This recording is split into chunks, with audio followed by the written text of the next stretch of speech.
totem poles, the crests and symbols of the Indians of the northwest coast of America. I'm in British Columbia, in a small remote island in the near freezing waters of the northern Pacific, in part of the territory of the Haida tribe. It's one of the few places where these magnificent ancient poles still survive, standing in any numbers. The village has now been deserted for almost a century. But when Europeans first came here, less than 200 years ago, this was the home of one of the most important Haida chiefs. The Europeans, British and Spanish and American, came here in search of fur, and particularly the fur of the sea otter. And in response to the demand, the Indians hunted the sea otter to such effect that it's now virtually extinct in this part of the world. And they hunted throughout the year, except for the bleakest parts of the winter, when they took refuge and shelter in huge communal houses. And the remains of one of those lies just at the back here.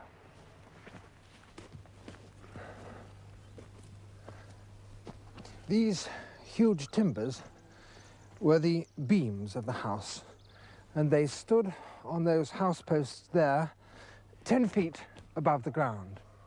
Clearly, putting them up was a major feat of engineering. Up to 40 people would live in a house like this. There'd be a fire in the center there, and on the balconies around the side, the individual families lived. The timber is red cedar.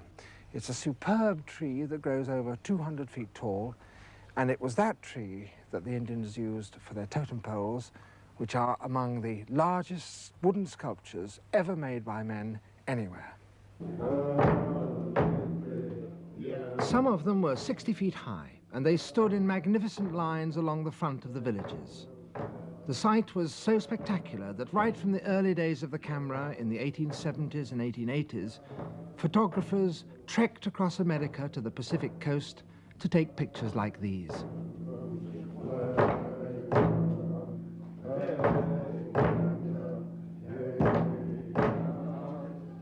The pioneer cameraman between them assembled an archive which preserves for us a marvelous image of the coastal people at a time when the land seemed to them to be still theirs and the white men were strangers.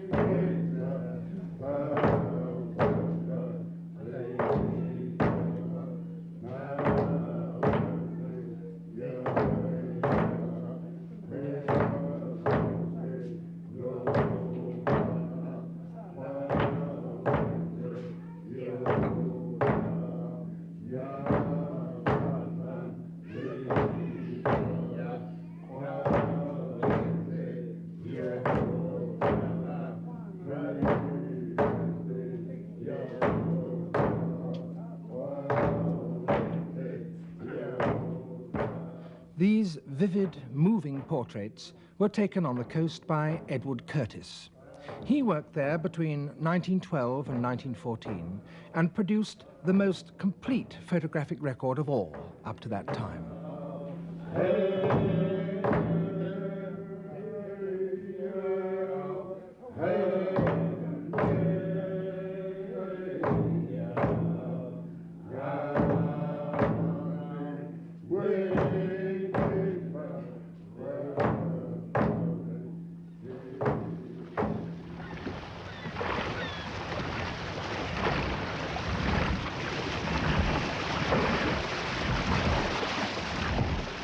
Curtis had brought with him one of the first hand-cranked movie cameras.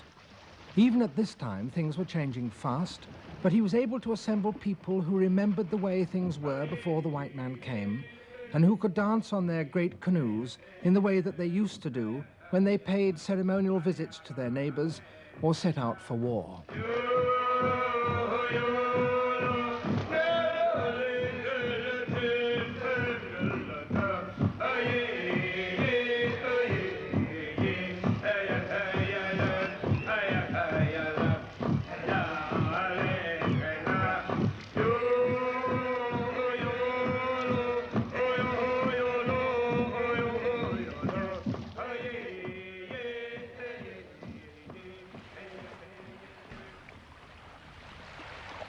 The land remains.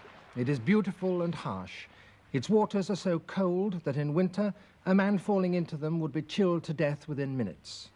The forests of fir, spruce, cedar and hemlock are vast and trackless, and even the most experienced woodsman can lose himself.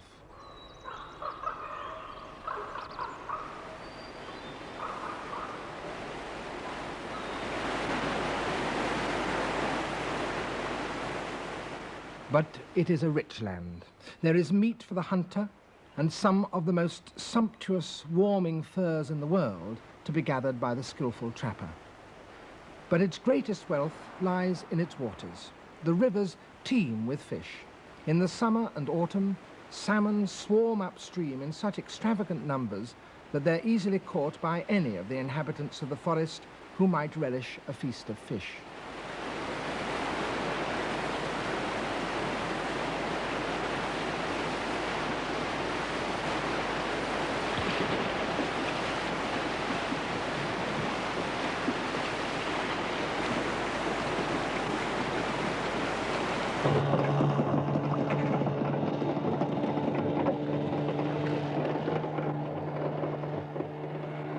The methods have changed, but this river, like many another, is still a traditional tribal fishing ground reserved by law for members of the tribe who have always fished here.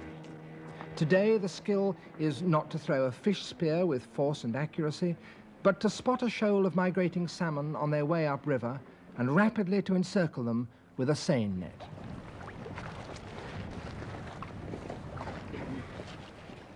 If it's done with skill and luck, one setting might bring in 50 full-grown salmon. Steelhead, sockeye, coho, spring and dog salmon. Some people have their favorites, but they all taste good, split and spitted between sticks of red cedar and roasted in front of an open fire. The forest trees provided not only timber, but bark. Birch bark could be made into baskets, cedar bark shredded and woven into textiles.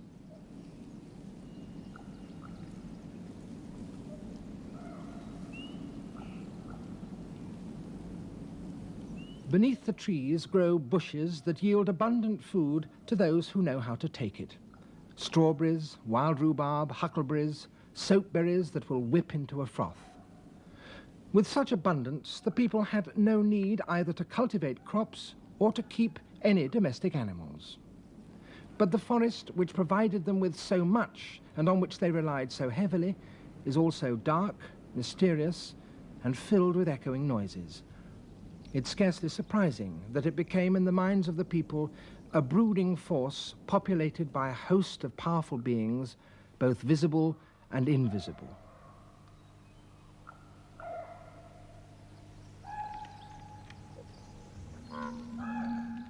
When the bitter winter came, the people sheltered in their houses, abundantly provisioned with smoked fish and the wild harvests of the summer. Now there was time for music, dancing, and drama.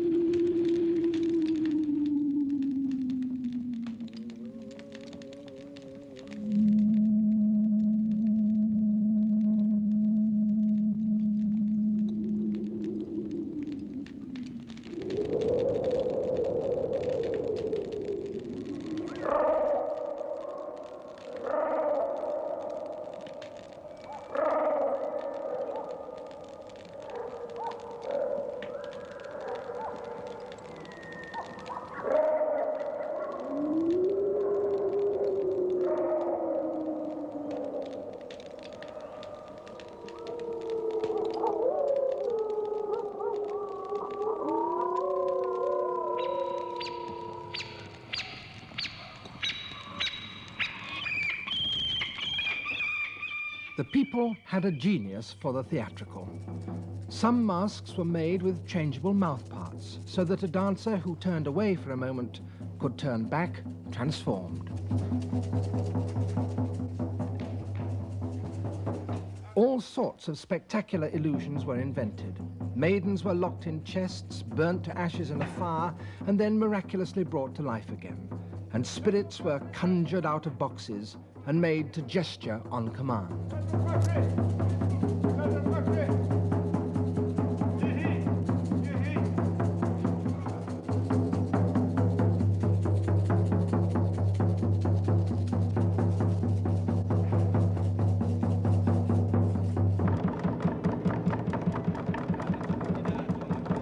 This is Crooked Beak of Heaven, a gigantic cannibal bird which appears in one of the most powerful of the traditional dramas. With him comes Hohok, a creature which cracks men's skulls with its long beak to feast upon their brains.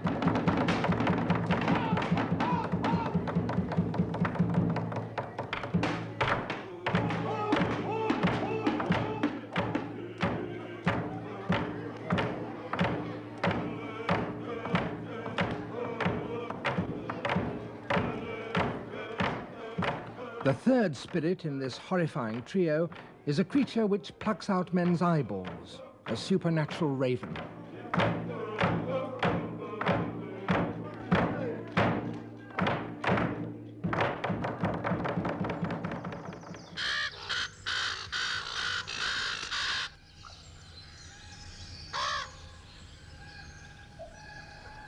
Tribal legends tell of a hunter who wandered into an unknown part of the forest and there met an animal which miraculously spoke to him with a human voice.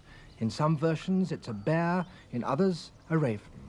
After many adventures together, the two formed an alliance, and the animal gave the man the right to hunt over its land. When the hunter returned to his people, he commemorated that alliance and his rights by adopting the animal as his heraldic crest and carving its image on his totem pole. And each year during the winter dances, his descendants renew that right.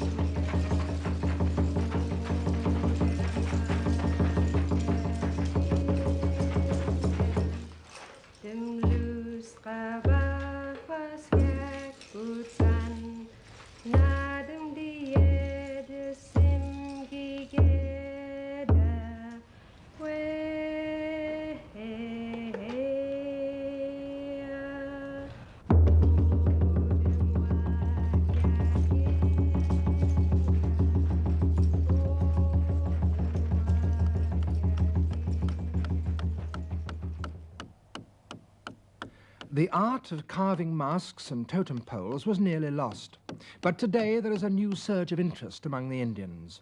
Walter Harris is a hereditary chief of the Gitxsan tribe. He used to be a building contractor in a town on the coast. Today he carves totem poles in a style that conforms to the traditions of his tribe and yet is identifiably his own.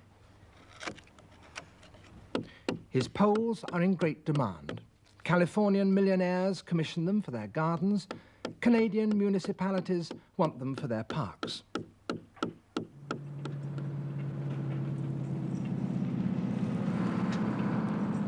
This one is neither an extravagant souvenir nor a piece of official town planning. This Walter Harris designed at the request of a lady of his own tribe who wants to honor her ancestors and proclaim her own lineage and entitlements by putting up a pole just as they did in the old days.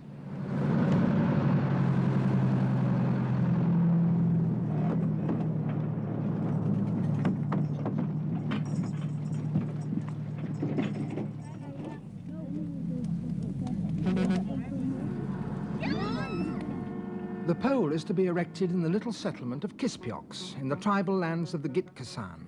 They are one of the most northerly of the Indian groups and live within 100 miles of the Alaskan border. The method they use to haul up these several tons of timber is exactly the same as that employed in traditional times. It requires no more than ropes, spars, and manpower.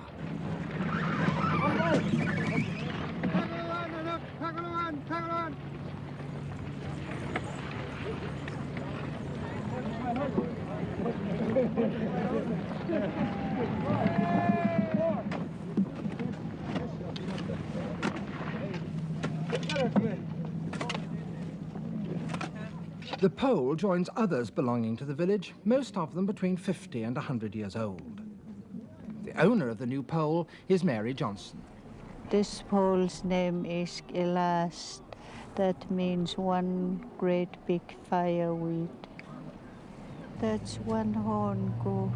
That's his horn. he only got one horn. That's all he got. And why is he at the top of the pole? Because it's our crest. It's very valuable. Yeah. It's our inheritance. Yes. Yeah. And it will, and many thousands of years ago, and it passed on to generation from generation to generation. Below the one-horned goat are 4 views of a grizzly bear man with an abalone shell necklace. Below that, a white killer whale, with its dorsal fin, a blowhole just in front, the eyes and the toothed grinning mouth, and finally a weeping, starving woman clutching a grouse, all of them jealously guarded crests that declare Mary Johnson's ancestry.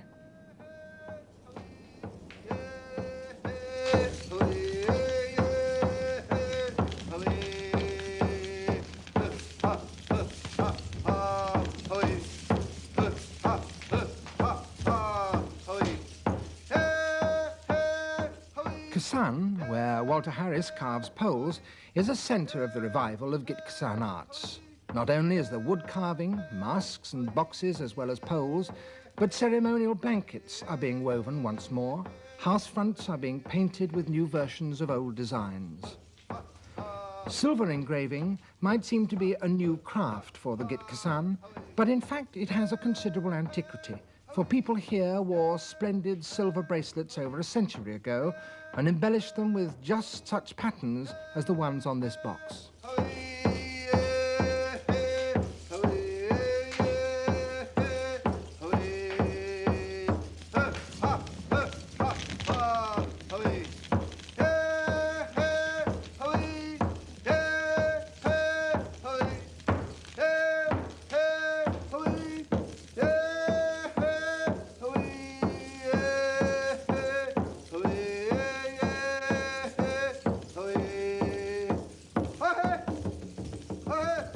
Indian designs are often based on animal forms which at first are difficult to recognize, but in fact they are stylized according to very strict rules. And once you know those, the designs are a little easier to decipher. This is another killer whale, but drawn by an artist from the Git Kasan's neighbors, the Haida. It has a large dorsal fin like the one on Mary Johnson's pole, prominent ferocious teeth, and on its back a spouting blowhole.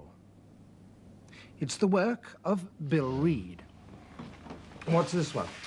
Well, this is a little more difficult, but again, if you're familiar with the actual creature, it becomes much more apparent. This is a dogfish, which is a small shark, about 4 feet long.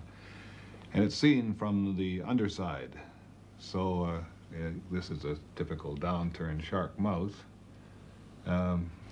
These 2 circles at the top are the nostrils, but they've added an anthropomorphic nose here, which gives it this somewhat human face. Here's a face in the middle of its back. What's that doing there? Well, that's really its stomach, but... All right, a face in the middle of his stomach. In all the complicated designs, when you had a space which needed filling, it was generally filled with something that resembled a face. And all these creatures were thought of as having both human and animal characteristics, because this is not a picture of a real dogfish. This is a picture of the mythological dogfish, which figures in some legend. Well, now you've also taken these particular styles and made them into different things. You've got some beautiful gold things down there. What sort of box is that? Well, it's an adaptation of an old form. It was a food dish, actually, for serving food at feasts and so on, and was made out of wood. And this is in this form of a beaver, which is identifiable by his 2 big incisor teeth. It's kind of interesting what they did with these designs, and what I tried to reproduce in this one is that they played tricks all the time. You know, there was in-jokes were a big thing in the art, and one of the in-jokes was to make the 2 sides of a box like this so that they appeared, as you turned the box, to be symmetrical. But in actual fact, they're different in every element. And you can see... Well, they've got faces there on each Yeah, side. it's got a face on this side, it's got a face on this side, but the two faces are different. So you have to keep looking back and forth, and it's kind of a surprise when you find that these elements are different. And in the same way with the little border on the top of the lid here, which looks as though it's just a symmetrical, geometric border that goes around and around. In actual fact, every corner is different from every other corner. One of the great impulses behind the art of the Northwest Coast, I think, was to achieve as much variety and difference as possible within the limitations. And the artist was always pushing against the limitations to make an individual statement in spite of the restrictions which were put on him.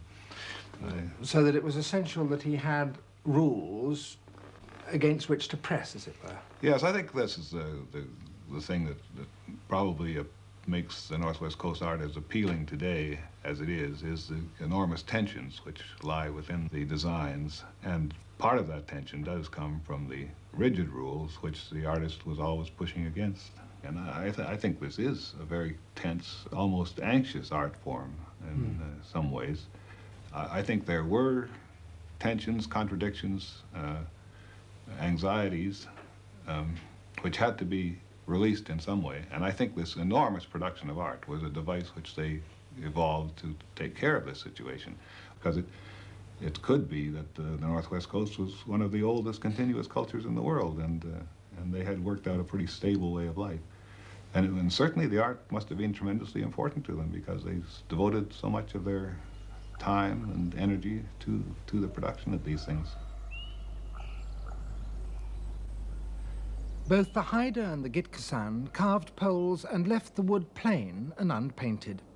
This, one of the most ancient still standing, represents wolves which surround a bear. The bear has been disemboweled, its stomach and intestines lie below it. At the bottom, forest spirits encircle a hole which once served as an entrance to a great house.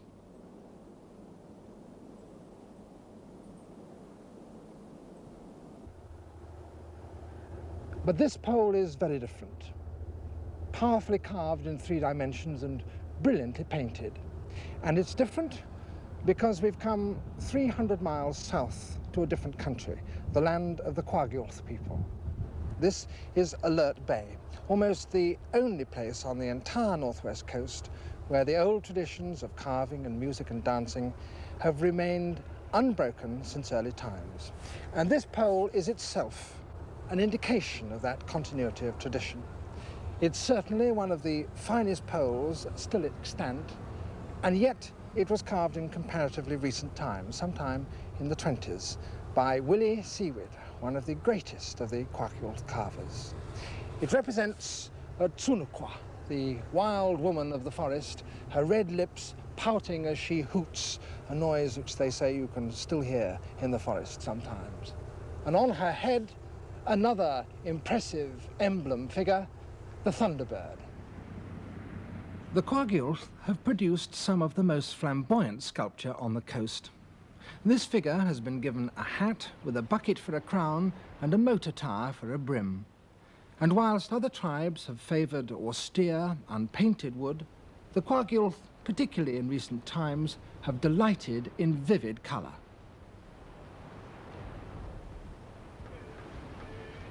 Tradition is strong in Alert Bay.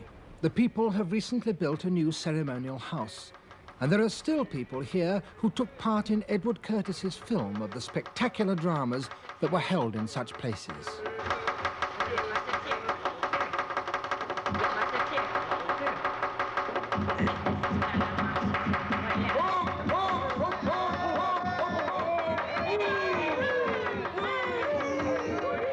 Wealth on the coast was much the same thing as importance, and big chiefs went out of their way at such feasts to show how rich they were. One of the most prized foods was a certain kind of fish oil, and people would drink it from giant ladles and take pride in spilling it carelessly all over themselves.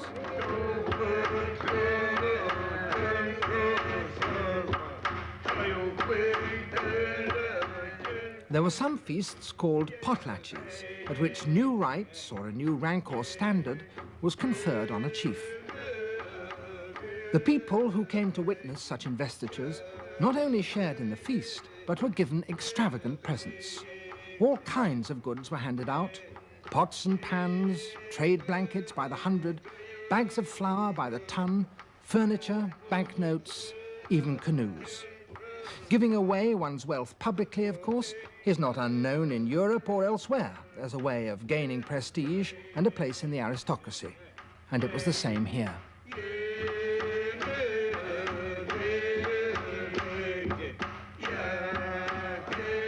A potlatch was also the occasion when a chief displayed his most impressive heirlooms: masks, carvings of all kinds, and these extraordinary objects, coppers.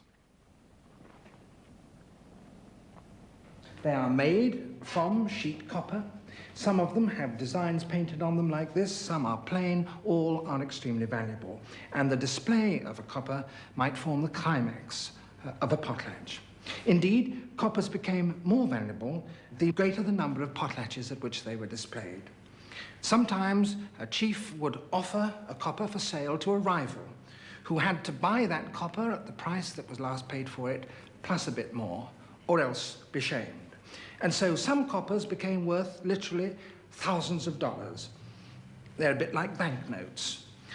In themselves, they are worthless, but they represent huge sums of money. At the end of the last century, wealth was flooding onto the coast of Northwest America in unprecedented scale, and great chiefs assembled around the white man's trading posts, and bitter rivalries developed between them as they competed for the lion's share of the wealth. A rivalry that was expressed not only in the magnificence and extravagance of the potlatches, but also in the destruction of goods. At potlatches, they would smash pots and pans, they would burn banknotes, destroy blankets, and even break a copper. And when a man did that, he would take the worthless fragments and hand them contemptuously to his rival, who then, if he were not to be shamed, would have to destroy wealth of his own to the value of that copper, plus a bit more. I know of a woman, she was from Village Island. She was one of the high-rank ladies, like. Lucy Brown remembers those competitive potlatches very well indeed. Yeah, I think she took her brother's standard. She lost the brother that had the standard. And I watched her as a little girl. She was a relation of mine. And I asked her, "What are you doing?" I said to her. She had this copper, and she was hammering away at this. And she had her face all blackened. And I said, "What are you doing?" I said, "Oh," he says, I just want to make that loose so I won't have a hard time when I start breaking it inside." So she unbraided her hair and walked in with this copper. They all have names. I know a copper called Lubichila. What does that mean? That means the whole thing is emptied out from the guy that has it. Yeah, he's got nothing left, you know. He's given everything he had to that copper, to have that copper. The government decided that these events must be stopped. Potlatching was outlawed. But the Kwakiutl clung doggedly to their traditions, and in 1921, in spite of the ban, a huge potlatch was held in a secluded village. Just after it had finished, the Royal Canadian Mounted Police arrived. 30 people were arrested, and some 800 masks and pieces of regalia were confiscated. The anger of the people at this suppression was intense, and they've been campaigning ever since for the restitution of their traditional rights and heirlooms.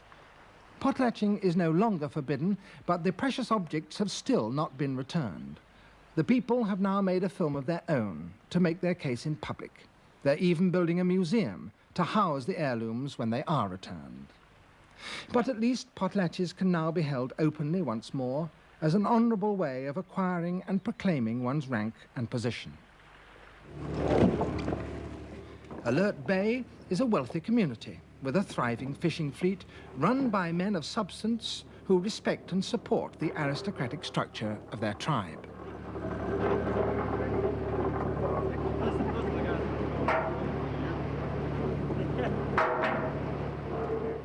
The Scaloo, the name means whale, is owned and skippered by Arthur Dick, the head of one of Alert Bay's important families, a family that is also a great upholder of Kwagyl's custom. Like nearly everyone in the bay, Arthur's fortunes are founded on fish. When we go out, you got to know where to go on the right time, otherwise you're not good fisherman. Yeah. The right time. You got to be right spot on the right time, certain date. And I tell you, the fish come in and they show up on exactly the right time. Because I got it in my logbook. Every year I got it in my, and it's exactly the right time. You'll never go wrong. Just, if you become a fisherman, I give you my book. You'll never go wrong. Well, thanks. Every year. That's worth a lot of money. Same way, yeah. Now, I know that you're going to have a potlatch. Yeah. Potlatch really means respect. I just want to say this to you, respect. Yeah. You highly honor your oldest. That's what it really means. But you give away a lot of goods, don't you? You give away a lot of things, yeah. And when a person calls the potlatch, everybody come. Everybody come. The guys that didn't come, he's got no respect for you. Uh-huh. While Arthur goes off on a tour around the islands to make sure that his guests do come, preparations continue in his house back in Alert Bay. There's lots of stories of people going to potlatch, and Ron Hamilton, one of the guests, has been recruited to paint a screen, for he's an artist with a considerable reputation. They just hear that someone needs a certain kind of mask. They knock that mask out in a day, knock it out in a couple of hours. I've heard stories where people sat on beaches and carve a mask or paint a screen. These screens were all painted overnight, one night. That's all they were allowed. So in past times, just as today, there were great artists who everybody knew. Oh, yeah. And so presumably there was competition to get them to do things for particular ceremonials. Oh, there was competition between them, for sure. There's lots of cooperation, too. There was competition. Just a sure shooting.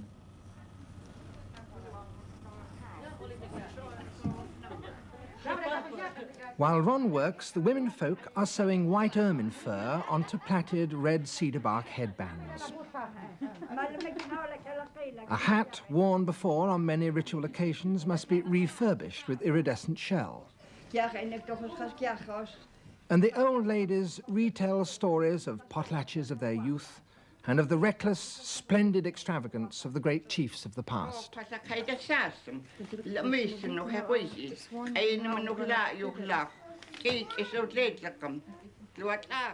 And in a back room, crooked Beak of Heaven awaits. Do you think there's more of this sort of activity going on now than there was when you were younger? The time when it's against the law, when people are scared to do it, the time when I guess you could say it was not a good thing to be an Indian, is over with now. Things are getting better. People starting to accept Indians a little bit more. The law against potlatching's over. Indian children are going to school, and the teachers, the white people, are saying, you people got beautiful art, you people got beautiful dances, your people got beautiful songs, they got beautiful houses. They got everything that's nice. And I guess hearing it come from a stranger, it makes you maybe believe it more than if you just hear it from your own family. I guess there's another thing too, embarrassment, you know? I know one of my nieces went to school and they were talking to her. What are you?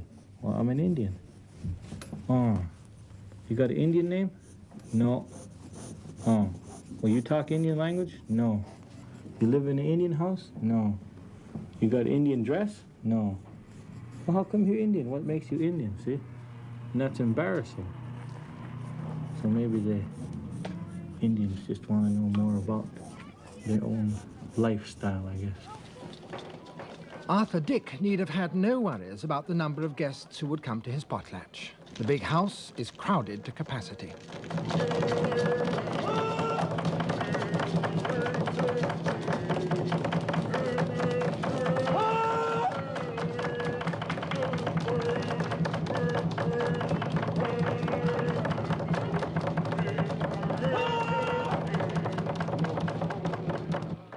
Arthur's son is dressed as a Hamatsa, a man possessed by the great cannibal spirit of the forest and in a frenzy for the taste of human flesh.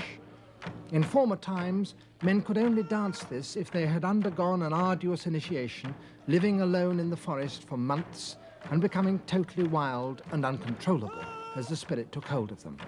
Such a dance is a most valuable prerogative belonging to the Dick family, and it's the first and one of the most important events of the evening.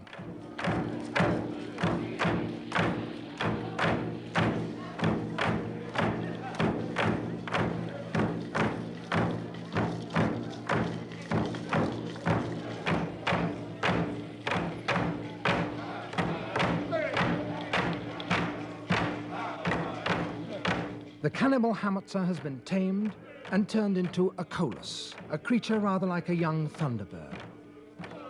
The women of his family dance in celebration behind him.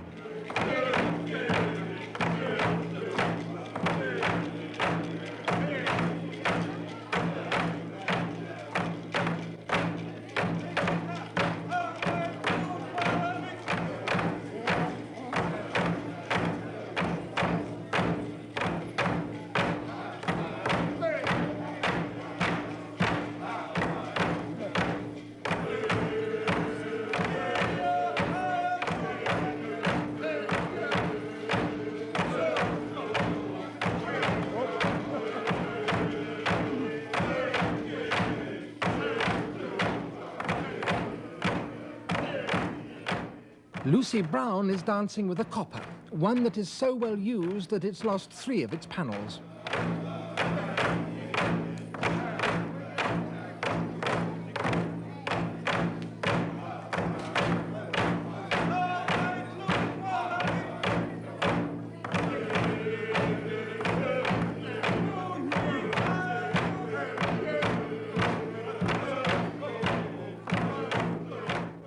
The screen, painted by Ron Hamilton, is set up for the first time. Everyone knows that it's his work, and from now on it will be treasured as part of the Dick possessions to be displayed at all his potlatches.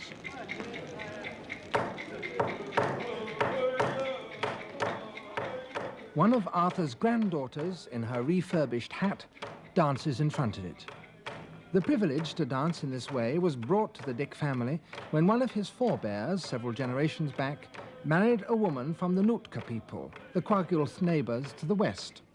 So valuable do the people consider the rights to such dances that men have been known to take 2nd or 3rd wives just for the sake of the prerogatives that they bring with them on marriage.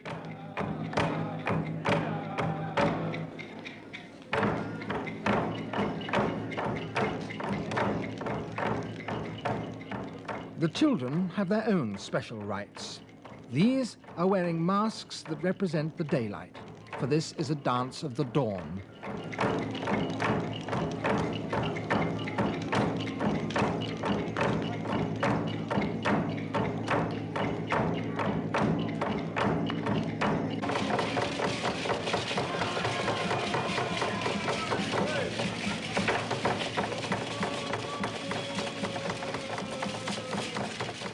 The huehue, men with rattles made of scallop shells. This dance belonged originally to the Salish people 200 miles to the south. Several families among the Kwagulth have the rights to this, for there have been several marriages with the Salish over the years.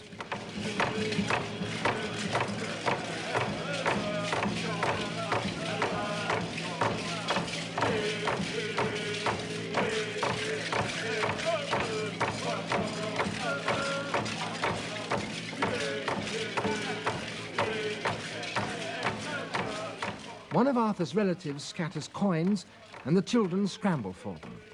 It's an essential part of the huehue, and the first distribution of gifts, but a mere hint of what is to come.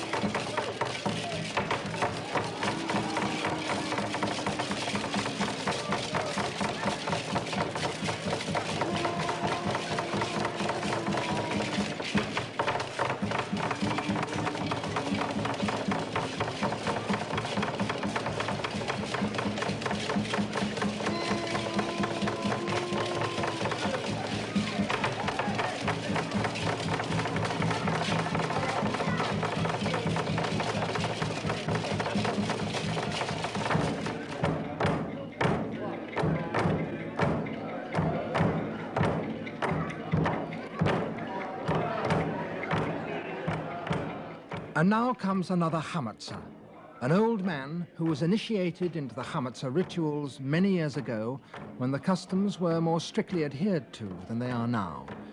He produces slightly nervous laughter from his audience, and just occasionally he freezes a laugh on their lips as they catch a glimpse of something that they don't quite understand.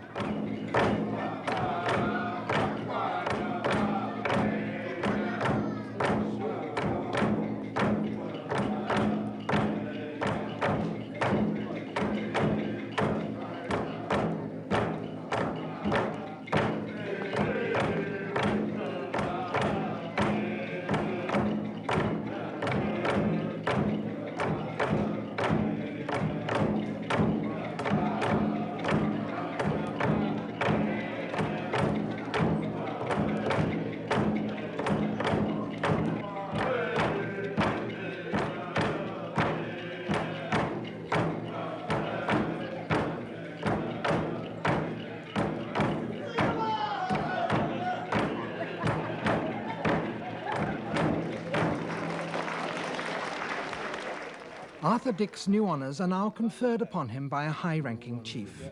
For the first time, he wears a chief's mask of the Tsunukwa spirit, and all who see him do so acknowledge and accept that he now has that right. Ho!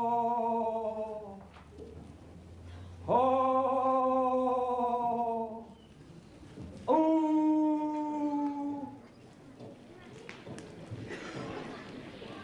He is also to receive the copper which Lucy Brown displayed in her dance. It comes to him because his son recently married, and the bride's family promised Arthur this copper as part of the marriage settlement. But it would not be truly his if the gift were made in private. It must be handed over during a potlatch, so that all may see. A chief from a nearby village speaks.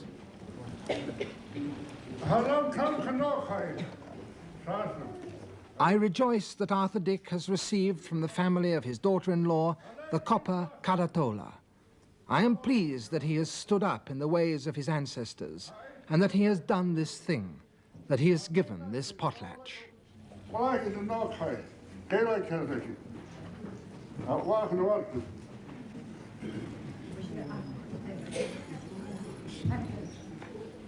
Now comes the distribution of gifts to all those who have witnessed Arthur Dick's investiture. His lavishness and generosity now will be a measure of his greatness, a validation of his right to new exalted titles. Now people may truly judge whether or not he is a great man. Goods of all kinds and values are distributed to the several hundred people present. Important people will get important gifts. Everybody will get something. There will be pots and pans and tea towels, knitted hats and radio sets, buckets and bowls, and dollar bills.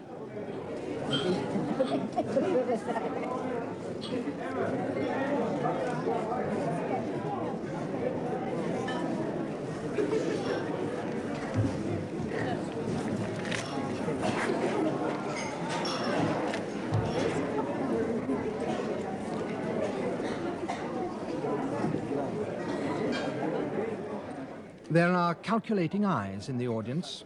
It's clear that Arthur must at this moment be in the process of distributing several $1,000s worth of goods and cash. By accepting these gifts, his guests are publicly acknowledging that they accept his claims to his new rank.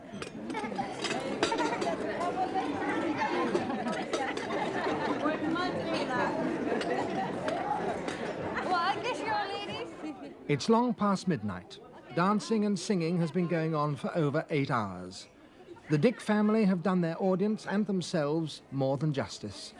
Their gifts have been generous, and the dances and regalia they have displayed have been those that befit a great man. The public ceremonies are over, but the family will go on celebrating their successful potlatch in their own houses until dawn.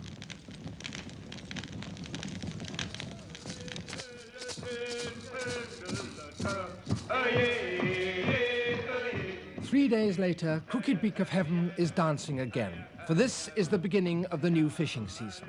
In celebration, the Scaloo, like the rest of the fleet, is dressed overall, pennants flying from the masts, dancers parading on the decks.